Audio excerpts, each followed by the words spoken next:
Hello there and welcome. I am Bernie Miklasz, and this is The Bernie Show presented by DraftKings. The crown is yours. Hey, listen, you can watch my videos, listen to the podcast version of the videos, and read my columns at stlsportscentral.com. I also join the great Randy Carricker for the Randy Carricker Show every Friday morning, usually around 10:30 a.m. St. Louis time. And you can catch me frequently on KMOX 104.1 or AM 1120. Also, I'm a regular guest of Katie Woo on the Cardinals Territory video and podcast. And that ends my self-promotion segment for today. By the way, I wanted to mention something. You look over my shoulder. I don't know if I'm pointing the right way. You'll see that Brian Wilson hat. And I just have to say this, and I'm going to take a little time, and I'll get to the topic of the day. But it was the strangest thing. It was almost eerie. You know, I grew up as a huge admirer of Brian Wilson. The Beach Boys, yes. But the songwriting and the composing and the greatness and the profound influence Brian Wilson had in terms of American pop music. And I could relate to a lot of the stuff. Like, I revered the guy. I don't know how else to put it. And, you know, some of you might be, well, okay, whatever, Bernie, you're a lot older. A lot of the young people don't care. Okay, fine. But I care, and it's my show, right? So let me tell you the story really quick, and then I'll shut up, because I had a rough day yesterday, man. Brian Wilson dying, even though we knew it was coming, but dying of age 82, it was still it was a hard hit. I mean, it was a hard hit. I'm snapping out of it this morning. But anyway, about 10 days ago, I had this sudden urge to order a Brian Wilson cap. I don't know why. I just I guess I'd just been seeing some stuff about him on Instagram, and you could tell that, he wasn't looking good, even though he was still out in public a little bit here and there. And, he's suffering from dementia. I just felt something pulling on me, and I ordered that Brian Wilson cap that you'll see behind me on the second shelf there. And the cap showed up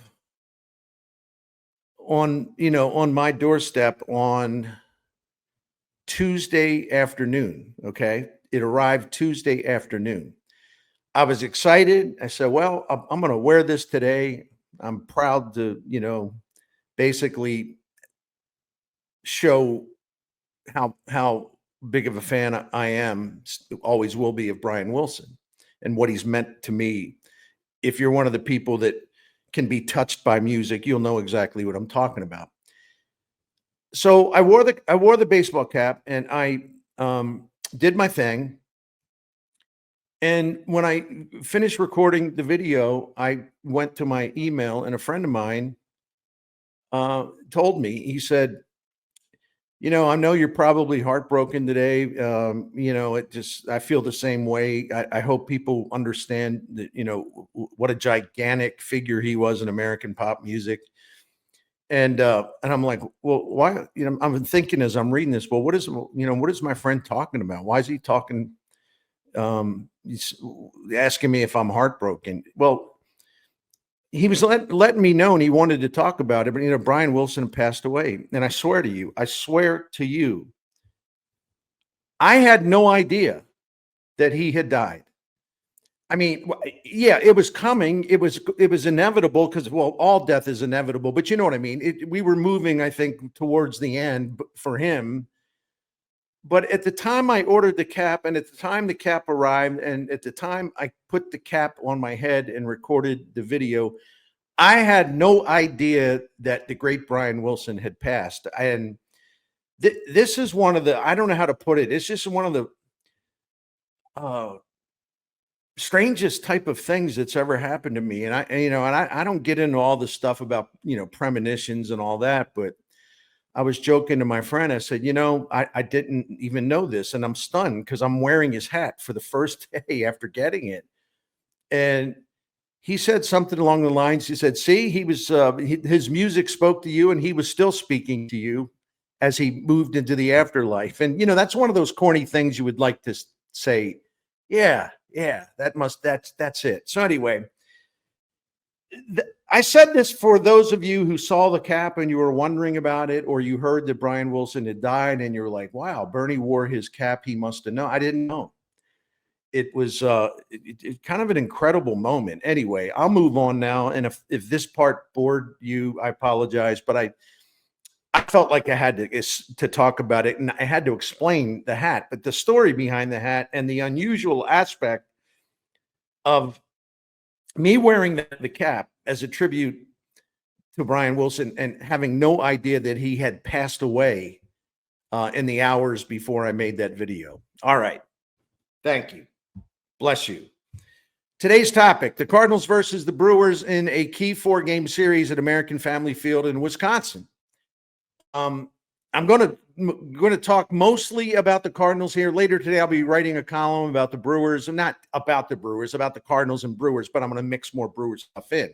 But they've calmed down a little bit, but the Brewers are still going into this game. You know, they're still on like a 15-8 stretch, so they've been playing good ball, but they have leveled off in the last, week or so, week to 10 days or so.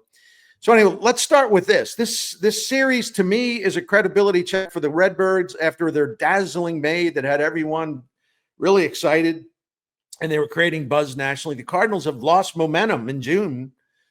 They've won only 3 of their 10 games in the month so far. And if we go back to May the 30th, they're 4-8 for a .333 winning percentage that ranked 24th in the majors over that time, 2.5 weeks or so. The Cardinals were racking up series wins left and right on a regular basis, home, road, wherever, for a while there, right? But they have really stalled out. Going into Milwaukee, the Cardinals have lost 3 of their last 4 series. And I believe they've lost 4 out of their last 7 series. So whatever momentum we're talking about, it has definitely stalled, right? Now, look, the teams go through stretches like this, right? In fact, I was talking about how the Cardinals, since May 30th, have a 4-8 record, a .333 winning percentage. You know, like, for example, you know who's been worse over that same period of time? The Phillies. The Phillies actually have had a more terrible record than that. So baseball seasons go in cycles, man. I don't think any 12-game stretch defines a team. Just like I don't think any one big hot streak defines a team. You know what I mean? But this is also true. You know, this slump that they're in, you know, has raised questions because there's going to be questions about the Cardinals all season. Because I'm talking about in generalities here, but they were viewed as kind of an afterthought. Well, they're kind of rebuilding, kind of not. Something about a runway, I don't know. They're not really trying to win. So, yeah, you know, we'll see how they do. It's probably going to be a rough year in old St. Louis, right? That kind of thing. But all of a sudden they're creating a buzz. And when you create a buzz, then people want to see, are they for real? All right, what's up? What do we make of this? Is this real or is it just a cute little run? Well, I think everyone's asking that. I think people are asking that in St. Louis, or Cardinals fans, wherever they may live. So anyway, the practical matter is, you know, this slump has shoved the Cardinals deeper into second place. They trail the Cubs, first place Cubs, by 5 games. And I really I have not felt at any point that they had a really good chance of catching the Cubs. But I did like it when the Cardinals were getting closer and closer because it makes it more interesting. So now it's not officially, but now it seems like more of a battle for third place and a battle for a wild card spot. And those Brewers, here they come again. Just when you think, well, they're not going to have the devil magic working for them this year, here they come again, encroaching on the Cardinals. They're now as this series begins, the Brew Crew is only a half game behind the second place Redbirds. And then watch out, here comes Cincinnati a little bit. The Reds have won 5 out of their last 6, and now they're only a game and a half behind the Cardinals as play resumes Thursday. So the Cardinals were really rolling, and they were having fun, and we were having fun through a terrific stretch of baseball. They won 20 out of 27 in a romp that ended on May the 28th. But that part of it is over now.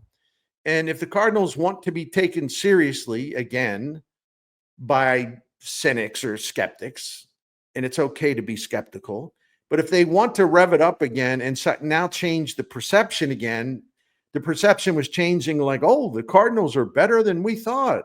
Wow. That was the first perception, the change in perception. Now the perception is changing again with, instead of people saying, wow, they're better than what we thought. Now the perception is more along the lines of, well, I guess those guys have fallen back to earth. I guess they are kind of who we thought they would be, right? And that doesn't mean anything. I'm talking about perception. So anyway, so the good times for now ended on May the 28th, and the Cardinals just started losing and not playing well at all. But that part is over now. And if they want to start winning again, and if they want to just show, hey, man, it was just a slump, we're shaking it off, let's go. Well, this series in Milwaukee is a fine place to start with that, right? Depending on the matchup, I almost always assume that a 4-game series will end in a 2-2 split. Obviously, that doesn't always happen, but what the Cardinals have to do in Milwaukee, the first thing they have to do at minimum, what they have to do in Milwaukee is avoid taking on more damage. The Cardinals are bringing some wounds to Wisconsin, and they got to find a way this long weekend series to put some Band-Aids on them, right? Yeah, the Cardinals play hard, and they have shown a lot of resilience. I like the team a lot. I do admire them. I think this team has got a heart, but it was always going to be about talent, and it was always going to be about depth, and it was always going to be about, finding a way to win enough games, even though some of the decisions on personnel you're making are being made to fit into the runway season concept. So the Cardinals have always kind of been in the middle of that. Like, well, what's the exact priority here? But I like the way they've gone about it. And I like it when a team is an underdog that it exceeds expectations. This has been enjoyable to watch. But let's be honest here. For all the things we like about the Cardinals, we're still really trying to find out a lot more about them. We want to find out, well, who are they exactly? Over 162 game season, I think it's fair to say that most major league teams are never quite as good as they appear when they're hot. And once that winning streak and that nice roll that you're on, once that kind of cools down and shuts down and you go the other way for a while, and the Cardinals have followed that path, hot streak, now cold streak, right? Well, when you go to hot to cold, you go from one extreme to the other. The cold spell here, it's probably, it makes this team look worse than it probably is. And I think tough times do that. Just like we overreact to really great successful stretches of the season, I think we all overreact. And this happens in every market, by the way. We also overreact when that team that's been winning all of a sudden starts losing and the times are tough. And then we react the other way. So with the Cardinals, I would say we are very much in the, quote, yet to be determined phase of the season. And that's going to go on for a while, unless they really bottom out here in the next 3 weeks. The 2025 Cardinals are defining themselves. And at the moment, the uncertainty remains. Who is this team? I'll explore that in my second and final segment today on the Bernie Show. But first, I want to let you know more about DraftKings, our friends at DraftKings, and their daily pick six game. If you think you know Major League Baseball, they got other sports there you can play at DraftKings. But if you think you know Major League Baseball, it's time to put your knowledge to use. Try to win those big cash prizes through the daily pick six contest. And in the DraftKings pick six, it's very simple the way it works. You focus on player stats, players or pitchers. You select anywhere from 2 to 6. Doesn't have to be on the actual teams they play from. You got the whole Major League talent pool. And you choose whether the individual player or pitcher will go higher or lower on a specific stat line set for his next games by DraftKings. And I always like to give you an example. All right. Sonny Gray starts the first game of the series for the Cardinals tonight in Milwaukee. He is statistically one of the best strikeout guys among Major League starting pitchers, and that he was also one of the best guys at striking hitters out last year, and he's continued that on into 2025.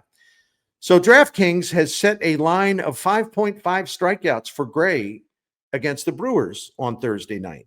So if you think Gray will get at least six strikeouts in this game, at least six, and you have played the higher on that, higher than 5.5, well, if he gets to 6, you win. But if you think, well, you know what? Maybe he's due for a bad one, so I don't think he'll get to 6 strikeouts. So then you would choose lower than 5.5, and if he doesn't get to 6, you would win if you went that way. Yes, it's really that simple, and it's a lot of fun. So get in the game. Take your best shot at winning the money. Pick 6 is available in most states, including Missouri, California, Texas, Georgia, and more. You will enjoy tracking your selected players while the games are in progress, but the most fun of all is winning, right? Absolutely. It's easy to get started. You just download the DraftKings app, which is really easy to work. It's got great functionality. And just open an account, then you choose the sport, you pick your players, and you go for it. DraftKings even, if you press you're thinking about a hitter or a pitcher, and you press the profile there, they give you some stats that basically reflect on whatever the category is, like 5.5 strikeouts, more or less, right? So they even provide some information for you along those lines. Anyway, new players at DraftKings get $50 in Pick 6 credits instantly with just a $5 entry.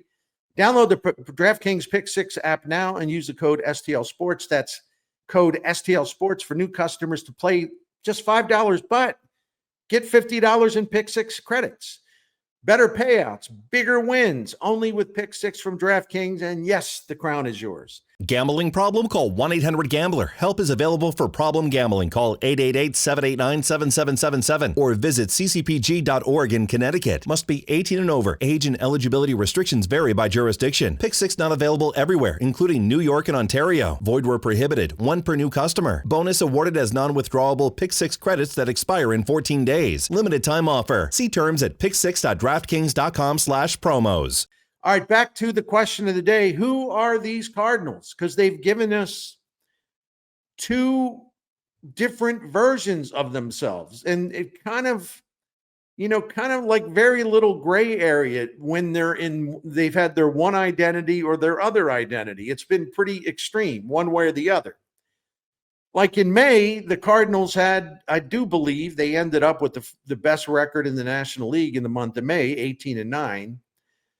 So are they close to that team? Are they that team, but it's a team that's just had a natural cool down and they'll bounce back and all that?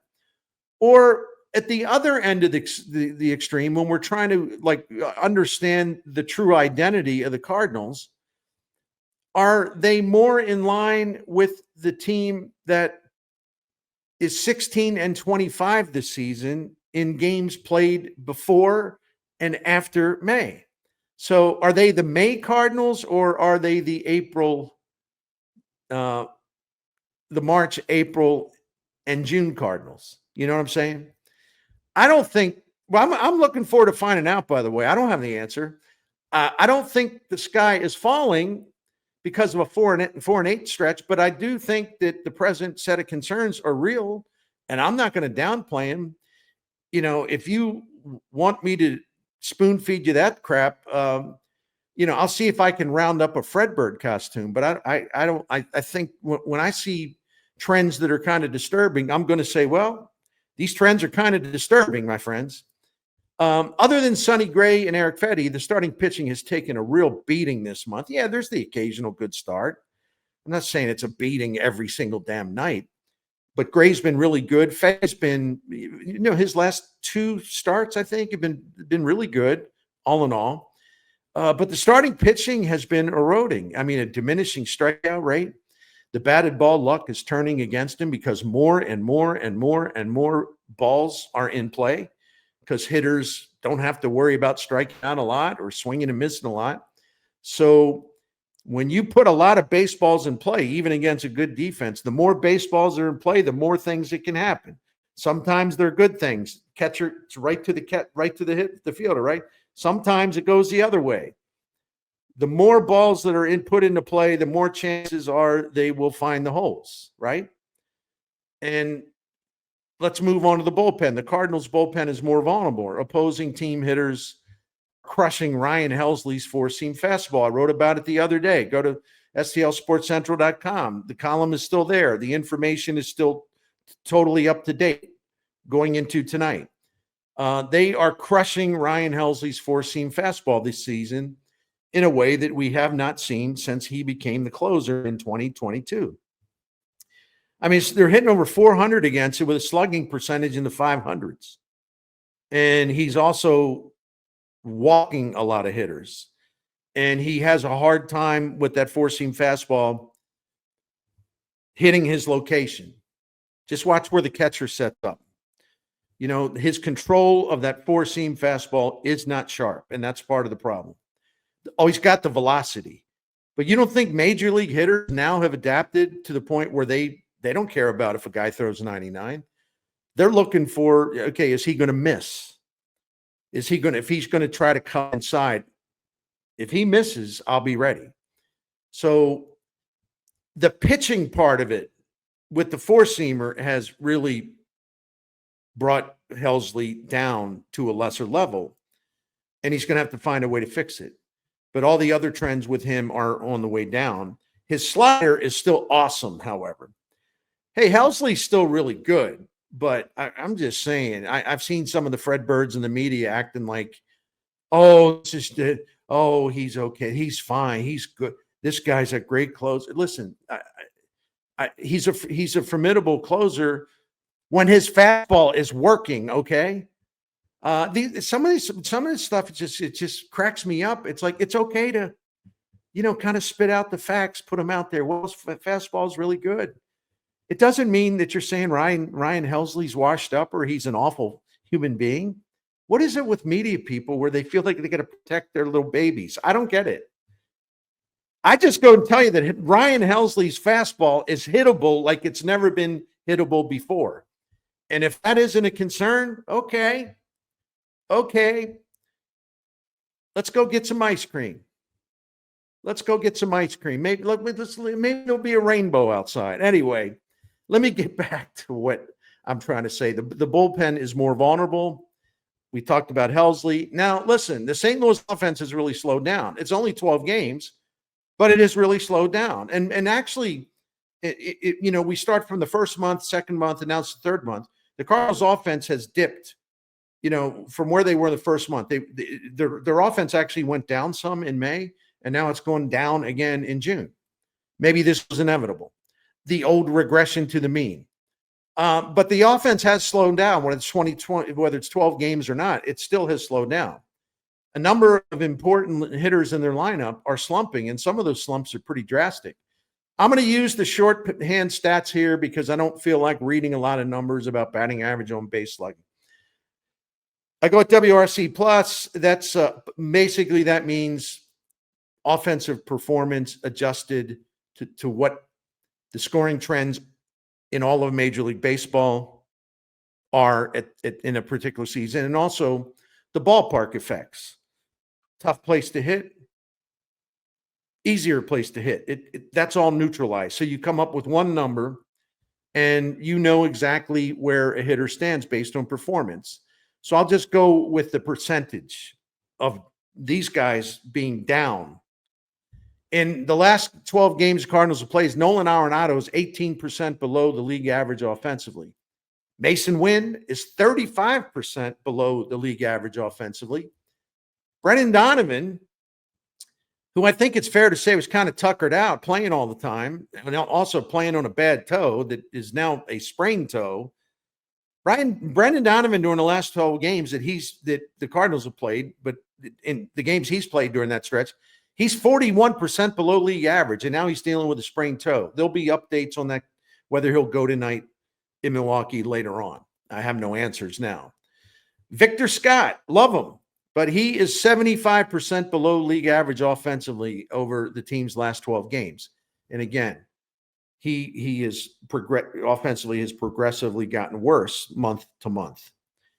But the worst of them all, if we're talking slumping Cardinals, is Lars Nootbaar. Do you realize over the last 12 games, and this actually goes way back, well, fairly a good distance back in the schedule, but over the last 12 games, the Cardinals have played, he is 78% below the league average on offense. And since May the 30th, that's the 12 games, he's hitting 136 with a 36% strikeout rate.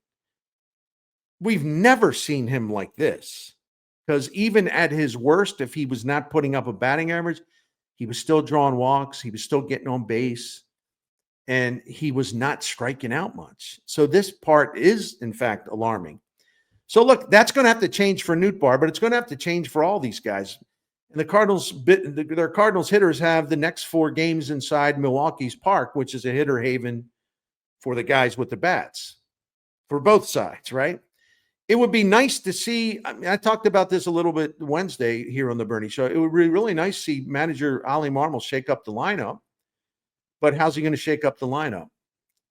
This team has an embarrassing shortage of quality player position depth, and that's been exposed. Listen, when Ryan Velarde is your go-to guy as the replacement for the injured Jordan Walker, that's all I need to know. And I'm still trying to understand Jose Barrero's purpose on this team. He has started 2 games since May 6th. Both have been in center field, so they haven't even used him as a starter at shortstop or second base. So tell me again, the Cardinals need a right-handed bat who can play multiple positions. Can you tell me again why Barrero is here and Thomas Sajaci is in AAA Memphis? I get the spin that the Cardinals put on it. I'm not asking any of you to regurgitate the spin. I'm just saying, is there you have a right-handed hitting bench player who never starts and doesn't really play much at all. He can't hit. And one of the reasons are, well, he can play a little center field. He's a terrible center fielder. And it's like, well, he can play this position, that position in the infield, but Oli Marmol doesn't use him.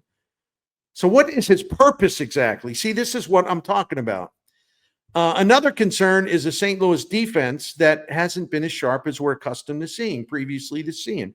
But for the season, for most of the season, while the team's defensive range is still the best in the majors, making plays has become more of a challenge. The Cardinals are now 17th in the majors with 5 defensive runs saved. They've been falling in that metric because they were in the top 10 not too long ago in defensive runs saved. Hey, I think Oli Marmol, and this is stating the obvious, I think he's got some pressure on him too, because the way it works in baseball, unless you're Bruce Bochy or Terry Francona or, a future Hall of Fame manager, it's not just St. Louis. I think it's a little more extreme in St. Louis because Oli's just not a popular guy with the fans for a lot of reasons I don't want to rehash. But, the easiest thing for any fan anywhere to do is to blame their manager when the team's gone bad, right? And there's nothing like people, and there's nothing that like rational people can say to change their mind. It's manager, not just St. Louis, everywhere. Out in LA, the Dodgers fans, when the Dodgers lost 2 out of 3 to the Cardinals over the weekend, they were going nuts. I was checking out a couple LA Dodgers forums, fan forum. They were going nuts. They were screaming, it's time you got to do this now. You got to fire Dave Roberts. Why? Because he's got 14 pitchers on the disabled list, the injured list. Oh, that's his fault. Sure. Anyway, always easy to blame the manager. Now, Marmol's very noisy legion of critics here locally were quiet for a while. They were kind of holding the fire there for a little while, waiting for things to get worse. And yeah, this 4-8 stumble in the last 12's got his haters aroused again, man. And they're really going to enjoy jumping all over him every single day if the Cardinals continue to slide. And you know what? Doesn't matter, because the only opinion that matters is going to be Chaim Bloom's when he takes over. Anyway, the last homestand, I think, was crazy in a way that explains the topsy-turvy nature of the Cardinal season and the roiling emotions of the fan base. The Cardinals lost 2 out of 3 to the Royals, but then everyone forgot about that, like it never happened when the Cardinals won 2 of 3 from a Dodgers team that's had an average record for well over a month now because they're decimated by pitching injuries. Their offense can't always compensate for that. So this series win over LA had a lot of people hyperventilating in ecstasy. Don't get me wrong, I enjoyed it too. I thought it was awesome. But I also knew the Dodgers aren't really the Dodgers. their offense is. And the Cardinals did a great job the first 2 games shutting down the Dodgers offense. So tip of the cap and all that. But the Cardinals were not playing a Dodgers team that is at like in the best form of what we expect from a Dodgers team. To their credit, the Cardinals took advantage of it. But my gosh, I thought some people, around here were starting to talk about, well, you think they'll have the same parade route down market? Is it going to go? Is it, and one problem with the Dodgers, the victory over the Dodgers, one problem with that, the Cardinals lost 2 straight series before the Dodgers came to town. And after the Dodgers town, the Cardinals got swept in the 3-game series against Toronto. So if one of those games Friday or Saturday had tipped the other way, the Cardinals wouldn't have won this series against the Dodgers, but they did, and they get the credit. But my point is, they lost 2 in a row before LA was here, and then they lost the first one after LA left. Boy, did the Blue Jays pop the party balloons or what? That's a good Toronto team, and they swooped in here and averaged 6.7 runs and 13 hits over the 3 games. So now it's on to Milwaukee.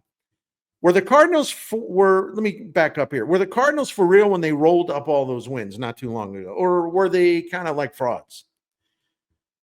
Listen, as much as I'd love to give you a definitive answer on that, I can't. You can't. No one really can if they're being serious about looking at this.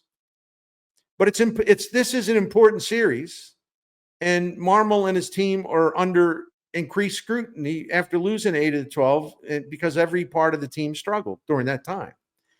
If the Cardinals can shake it off, stir it up, and find a way to win 3 out of 4 from the Brewers, an order of calm will be restored. Now, that sounds like a good idea to me, but that said, this confrontation in Milwaukee is the first of 9 series. The first of 9 series that will lead the Cardinals into the All-Star break. So even if the Cardinals have a really good weekend in Milwaukee, let's say they win 3 out of 4, how much will that matter in the next 8 series to follow? They spit it up and they lose a few of those. See, I always got to tell myself, don't overreact to one series. And I tell myself that, and sometimes I do it anyway. So I'm trying to be a good boy here and remind everyone, I want to see them have a good weekend in Milwaukee, but if they do, just like they had a good weekend against the Dodgers, well, what are they going to do after that, right? And by the way, these 9 series, including these 4 games in Milwaukee, it's going to get the Cardinals closer and closer to the trade deadline in the end of July. And yet I still keep reading like 9 million blogs. Cardinals are buyers. They'll be sellers. No, they're going to be buyers and sellers. It's like, have fun talking about it, but it's like, we got a lot of baseball to kind of figure out what the Cardinals should do when people look at this logically. I don't want to overreact here and say that this is a critical time for the Cardinals, but it is an absolutely important time for a team that is still trying to show us who they really are. Thank you for watching. I appreciate it. Thank you for letting me tell my Brian Wilson story. Y'all have a outstanding weekend, but I'm going to be back tomorrow.